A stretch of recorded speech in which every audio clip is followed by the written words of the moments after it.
હાલ ભાઈ ફટાફટ ફાકી બાકી ખવડાવી દે. બાકી તો ખવડાવી દો પણ બાકી નહીં, રોકડા પૈસા આપજે. એટલે આપી દઈશ ભાઈ રોકડા યાર. હવે આજે સાંજે આરસીબી અને ચેન્નઈનો મેચ છે, મને લાગે આરસીબી જીતશે. જાણે કેમ આઈપીએલ તું જ રમાડતો હોય. કોને કેસ ભાઈ? ફોન ચાલુ હે ભાઈ. હોપારી કઈ નાખું. કાતી હોપારી નાખ દે ભાઈ. આ શું અચાનક વિરાટ કોહલીના છોકરાને ઝાડા થઈ ગયા? આ તો સાફ કરવા જાય છે તું.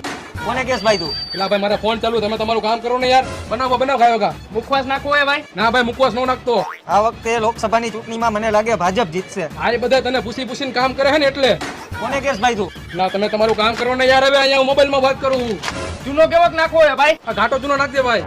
હમણાં જે છાપામાં કઈ સારા સમાચાર જ નથી આવતા. આ તો ઘરો ફાવો ખાઈને મરી જાય તો આવી જાય. કોને કેસ ભાઈ તું? એટલે ભાઈ મારો ફોન ચાલુ છે, તમે તમારું કામ કરો ને યાર. ભાઈ તું ફાકી બનાવ ને જલ્દી. ખીચડી થોડી છે તો જલ્દી બની જાય. એમાં હોપારી નાખવી પડે, તમાકુ નાખવું પડે, ચૂનો નાખવો પડે, તૈયાર ફાકી બને. હું તને એમ કહું કે તું જલ્દી બનાવ. હા મારા મગજનો બાટલો ફાટી ગયો અમુકની મોટી મોટી વાતો સાંભળીને. હાલ ભાઈ હું જાઉં છું. તો જાને તને કોઈ રહેતો હોય. કોને કેસ ભાઈ તું? ફોનમાં વાત ચાલુ છે.